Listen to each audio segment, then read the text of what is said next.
Halo teman-teman semua, ketemu lagi di Bob Merdeka Channel. Kali ini di segmen Bincang Orang Beken. Ya, kali ini kehadiran orang Beken, bukan kehadiran sebenarnya, saya yang bertamu ke kantornya beliau. Kita ketemu sekarang sama orang Beken yang sangat-sangat Beken di dunia seni rupa, desain, filsafat, Profesor Dr.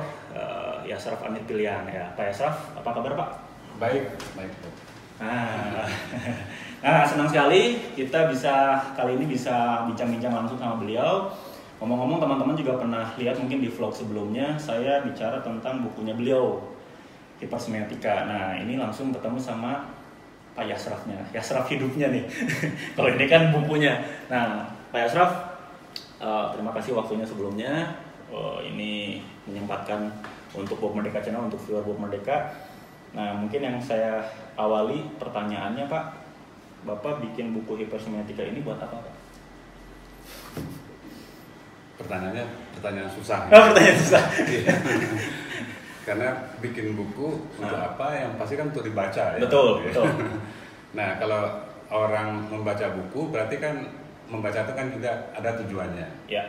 Jadi kalau ditanyakan buat apa menulis buku ini, realitas ini, kurang lebih kan kondisi hidup kita kan sudah sudah mengarah pada dunia yang melampaui realitas itu ya. Betul. Nah, untuk itu kita kan harus menjelaskan pada masyarakat dunia yang melampaui itu seperti apa. Betul. Jadi menulis buku di samping mengajak masyarakat untuk memahami apa yang terjadi, juga mungkin menumbuhkan kesadaran harus bersikap apa terhadap dunia yang terjadi itu. Tapi ini Pak Yasraf bikin buku ini kan tahun 2003, Pak ya? 2003. Nah, tahun 2003 itu kayaknya zaman belum belum melampaui sejauh ini, Pak. Berarti kan apa yang Bapak tulis ini baru kejadian itu sebenarnya baru sekarang-sekarang. Nah, Pak Yasraf punya visi sampai ke sana itu gimana tuh, Pak? Proses pemikirannya atau mungkin Pak Yasraf lihat di mana dunia apa gitu. Nah, itulah gunanya membaca ya, Bob. Oke. Ya, membaca itu kan kalau bisa kita membaca buku-buku yang visioner. Yes. Buku-buku yang juga melihat ke depan itu akan terjadi apa. Ya. Arahnya hidup kita ini kemana ya. Betul. Nah, saya mungkin sedikit orang yang di Indonesia ini yang membaca buku-buku yang seperti itu. Oke. Di tahun 90-an lah ya, 97, 98 mungkin. Sekarang ini kan orang ribut-ribut mengenai hoax, betul, benar. Ya, viral dan sebagainya. Sebenarnya saya sudah 20 tahun yang lalu bicara mengenai itu. Oke.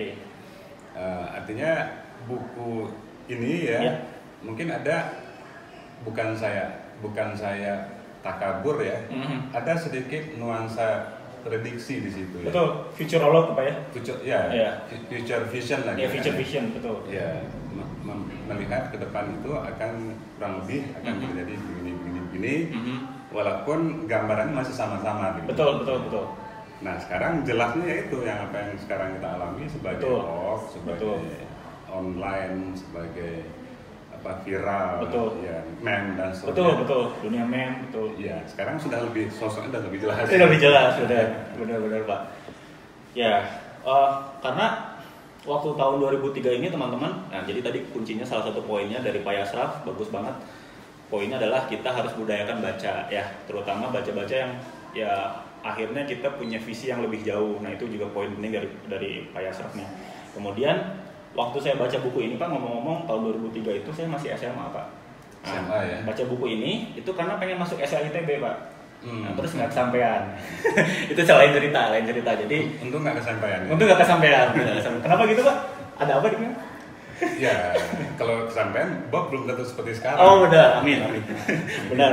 Nah, dulu cita-cita pengen ke SR, tapi nggak boleh sama orang tua karena pemahaman SR itu dulu pada zaman saya beda. Padahal banyak sekali yang menjadi sukses dengan kuliah di SR itu banyak banget. Nah, tapi akhirnya saya ke jurusan lain. Nah, sebelum mau cita-cita mau masuk SR tuh ceritanya baca buku ini, Pak, tahun 2003 dan nggak ngerti sebenarnya. Sangat tidak mengerti. Alhamdulillah, Pak. Tapi tergelitik ini banyak pertanyaan-pertanyaan yang sampai akhirnya saya kuliah, kemudian udah beres kuliah, bangun Maici. Ini buku ini saya ulang-ulang, Pak. Diulang-ulang berkali-kali mulai agak mengerti, mulai agak paham. Tapi akhirnya saya sadar banget bahwa ya setelah mungkin di era tahun 2010, 2011, 2012, apa yang Pak Yasraf bicarakan di sini udah nyata semua, Pak. Nah, itu buat saya sih apa ya? Pak Yasraf ini lebih dari dukun kalau saya bilang. jadi prediksinya nyata semua ya, Pak. Jadi ya nggak kebayang Pak Yasraf nih. Tadi kan kalau buku udah dijawab ya. Tapi maksudnya Pak Yasraf sehari-harinya ngapain Pak selain baca buku gitu sampai akhirnya pemikiran Pak Yasraf bisa sampai ke sana gitu Pak. Apa makan apa? Ya ada orang juga yang menanyakan pertanyaan yang mirip-mirip gitu. Oh, mirip-mirip. Iya. Ini makannya apa sih gitu. Sebetulnya kan makan, minum apa gitu kan ya. Saya kan orang yang normal ya. Orang yang sama dengan orang yang lain.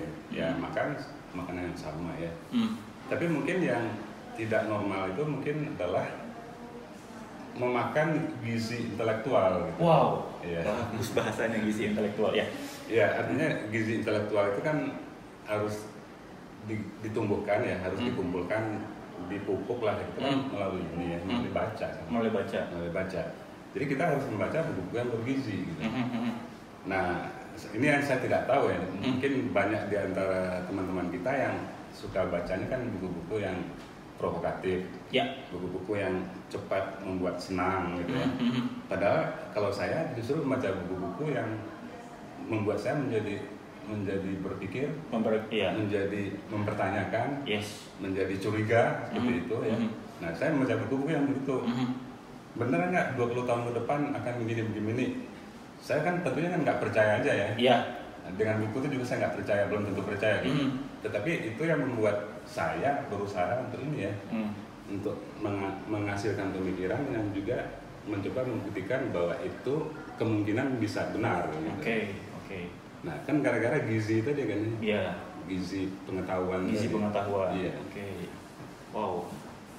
Pusing saya ketemu Pak Yasraf. Sama seperti saya baca pusing, ketemu Pak Yasraf makin pusing.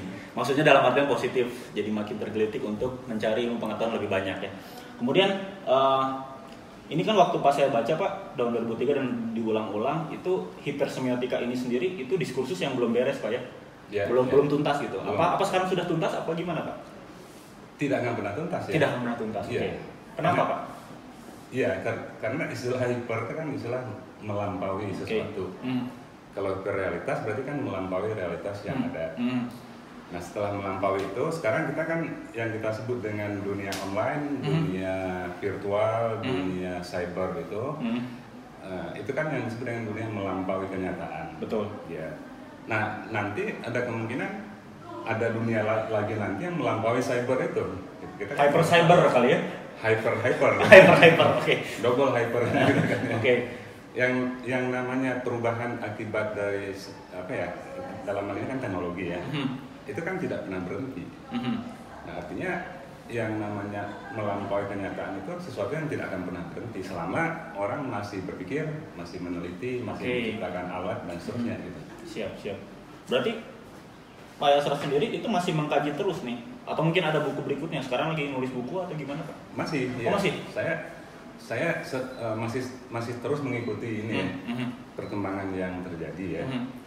Nah sebetulnya kita kan belum tuntas membicarakan hyper itu karena memang kondisi hyper yang kita alami kan memang belum lengkap. Ya belum beres sih betul. Belum beres itu dalam pengertian ya.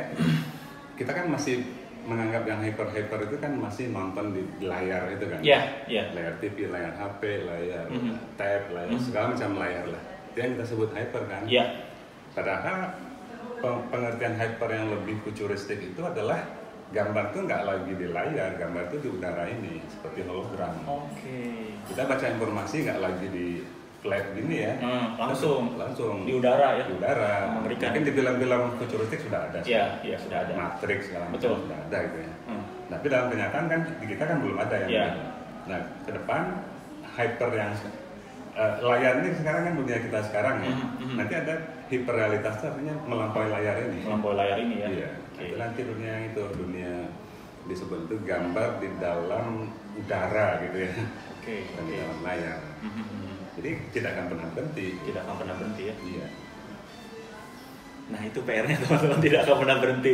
Artinya buat teman-teman yang sekarang juga menggeluti dunia usaha, kemudian punya brand atau personal brand, ini juga jadi PR buat kita bersama bahwa masih banyak yang kita harus kaji ya. Terutama bukan sekedar ilmu ekonominya saja, tapi juga ilmu yang mendasari itu semua. Ya makanya teman-teman memang tadi bagus sekali Pak Yasraf mengutip dari Pak Yasraf, kita harus mencari gizi pengetahuan ya, gizi intelektualitas. Nah, kemudian Pak Yasraf, ada pertanyaan yang saya selama ini selalu kalau ketemu Pak Yasraf pengen nanya ini nih. Nah, Pak Yasraf itu di mana ya? Di appendix mana ya? Pokoknya ini Pak Yasraf mengaitkan kan hipersemiotik ini, semiotika itu sendiri ilmu yang mempelajari tentang tanda. Nah, kemudian Pak Yasraf mengaitkan dengan ayat Al-Quran Ali Imran ya. Tentang tanda bahwa sesungguhnya di dalam penciptaan bumi dan langit ada tanda-tanda bagi orang yang berakal. Apakah memang ke sana Pak ya? Maksudnya kenapa pemikiran Pak Yasraf sampai ke Ali Imran gitu? Artinya buku saya ini mungkin hanya setitik air di dalam apa yang disampaikan oleh Ali Imran itu. Gitu. Okay. Saya kan hanya bicara komputer, bicara internet, bicara game di sini kan ya, bicara tanda-tanda yang ada di situ gitu kan. Betul. Nah sementara Ali Imran kan mengatakan tanda itu tanda-tanda kejadian langit dan bumi. Betul. Itu luar biasa luasnya kejadian tanda di situ. Jadi bisa tanda dalam pengertian orang astronomi, tanda dalam pengertian orang kimia, biologi, orang sastra, semuanya gitu kan. Jadi saya rasa mengapa saya merujuk ke situ ya, artinya tanda itu adalah sesuatu yang memang kita harus kaji gitu. Yang harus kita gali terus, harus kita ciptakan secara terus-menerus kan. Kan orang bergerak di dunia usaha kan selalu tiap hari, tiap minggu, tiap bulan tuh harus menciptakan tanda-tanda yang baru. Betul. Ya, kalau nggak laku produknya. Benar Pak, benar. Yang dalam bahasa marketingnya mungkin disebutnya image kali ya. Iya. Image itu ya sebenarnya kan wujud konkretnya kan tanda. Betul. Nah jadi tiap hari orang mencari tanda-tanda baru. Artinya apa? Yang disebutkan oleh Ali Imran itu sesuatu yang nggak pernah selesai, harus kita cari terus. Ya kan? Ya. Karena dia yang disebut tanda itu apapun, selama itu menandakan tentang kalau di sana kan keberadaan ini, eksistensi membuktikan Tuhan itu ada, itu tanda-tandanya. Betul. Kan dalam hal tertentu ketika kita berusaha kan juga kita nggak lepas dari ini ya, dari apa yang disebut Ali Imran itu. Kita berusaha kan membuktikan bahwa kita manusia. Betul. Kita membuktikan bahwa manusia untuk membuktikan juga bahwa kita adalah makhluk Tuhan kan ya. Kan kesana juga pada akhirnya. Betul. Jadi makanya saya merujuk ke situ. Oke, terjawab sudah sekarang. Ya, jadi saya pikir pemahamannya waktu itu saya pikirnya sempit gitu, tanda-tanda dalam semiotika. Tapi ternyata sangat luas. Sangat luas ya. Jadi merujuk ke sana tuh luas. Sedikit religius. Ya. Oke Pak. Nah kemudian sekarang Pak Yasraf masih sibuk mengajar berarti ya? Masih. Kan pekerjaan saya kan mengajar. Oh memang mengajar. Mengajar, menulis, kemudian ada lagi Pak? Mengajar, menulis. Udah ya, menulis tapi sekarang udah menulisnya lebih ke buku kali ya, udah nggak di jurnal-jurnal. Jurnal masih. Oh masih. Masih. Jurnal, buku yang saya agak kurang sekarang di koran ya. Oh di koran. Media. Kenapa tuh Pak? Nggak tahu, saya dalam posisi kadang-kadang kita kan juga merasa ini ya, merasa bukan tidak ada yang bisa dituliskan, tapi kadang-kadang merasa jenuh dengan ini ya. Saya udah tuliskan begini, kok masyarakatnya begitu-begitu aja. Gitu. Iya siap. Jadi seperti nggak ada gunanya gitu kan. Tapi ya ada satu masa seperti itu. Mungkin ke depan mudah-mudahan nggak gitu lagi saya kan ya.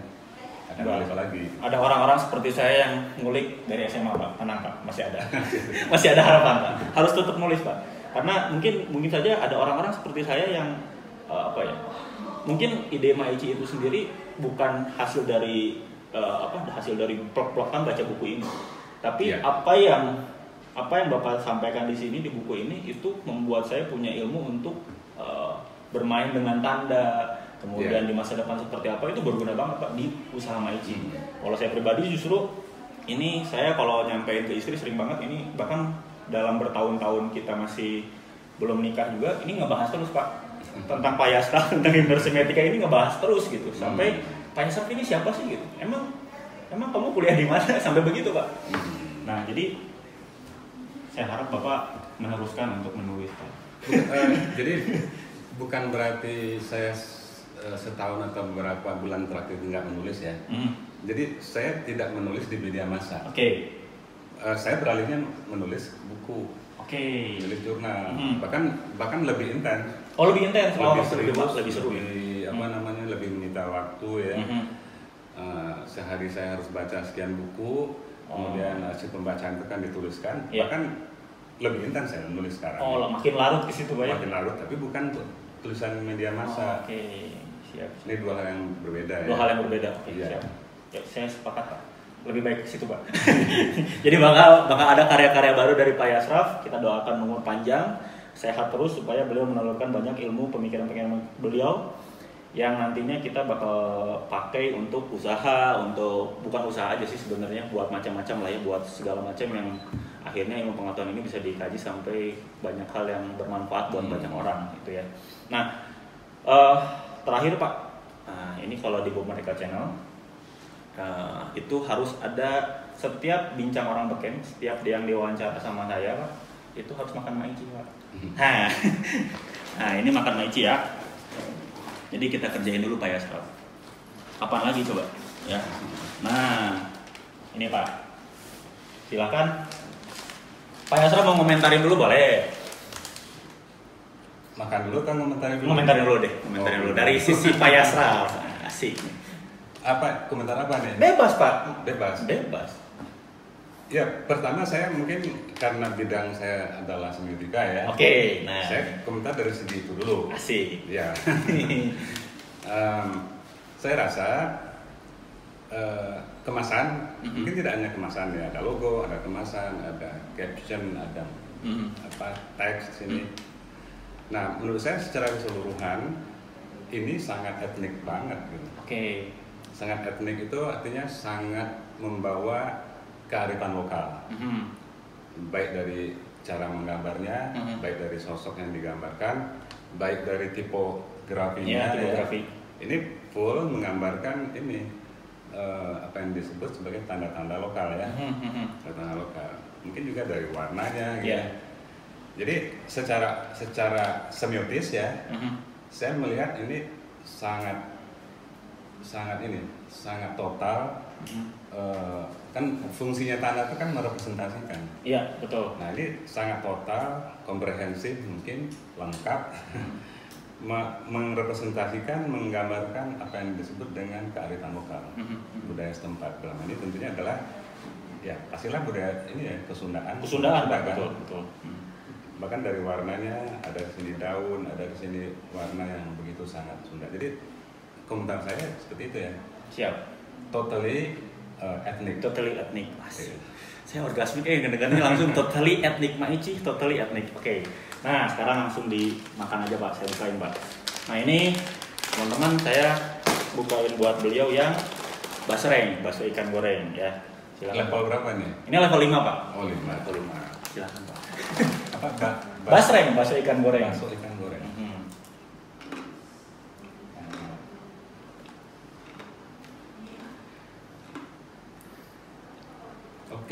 Oke, apa nih Pak?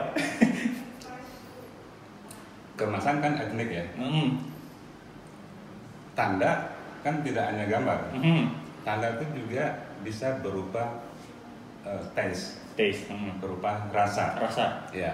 Jadi di dalam makanan ini ada tanda-tanda yang berkaitan dengan rasa. Oke. Di luar ada tanda-tanda yang berkaitan dengan visual ya. Komentar saya, apa yang ada di luar dengan apa yang di dalam itu menjadi satu kesatuan yang lengkap, komprehensif ya, karena saya merasakan satu taste yang etnis di sini. Mantap Pak. Saya langsung kebayang bakso ikan, karena ada rasa ikannya di sini. Itu yang saya sebut etnis tadi. Oke. Jadi sekali lagi ya, tanda kalau tampilan luarnya cocok dengan tampilan dalamnya, tampak luar dengan tampak dalam itu satu kesatuan ya. Itu yang disebut menurut saya produk yang komprehensif. Maici produk komprehensif dari Pak Yasraf Aminul Pilihan. Ini asik banget nih. Nah, Pak, terima kasih banyak waktunya, komentarnya juga terima kasih banyak, ilmunya hari ini bermanfaat banget buat teman-teman viewers Bob Merdeka. Kemudian nanti juga kabar-kabarin kita Pak kalau bukunya yang baru sudah terbit. Nanti kita ngobrol lagi soal buku berikutnya. Nah, itu aja mungkin teman-teman ya yang bisa kita sampaikan, kita bagikan hari ini sama Pak Yasraf Aminul Pilihan. Mudah-mudahan teman-teman dapat manfaat dari vlog kali ini, dari Bincang Orang Beken. Kemudian jangan lupa klik like, juga subscribe, share, kemudian juga komen ya tentang hipersemetika, kemudian tentang apapun yang berhubungan dengan dunianya Pak Yasraf ya. Jangan lupa klik subscribe-nya ya. Oke, biar kita makin semangat bikin konten dan hadirkan Bincang Orang Beken lagi. Dan bahkan nanti mungkin juga kita undang Pak Yasraf lagi ke Bumi Maici ya. Kita lebih seru kayaknya. Supaya Pak Yasraf nanti bisa komentarin tanda-tanda yang ada di Bumi Maici. Oke, ya Pak Yasraf kembali terima kasih banyak. Nah ya, sampai jumpa lagi di vlog berikutnya. Stay tune terus di Bob Merdeka Channel. Asik.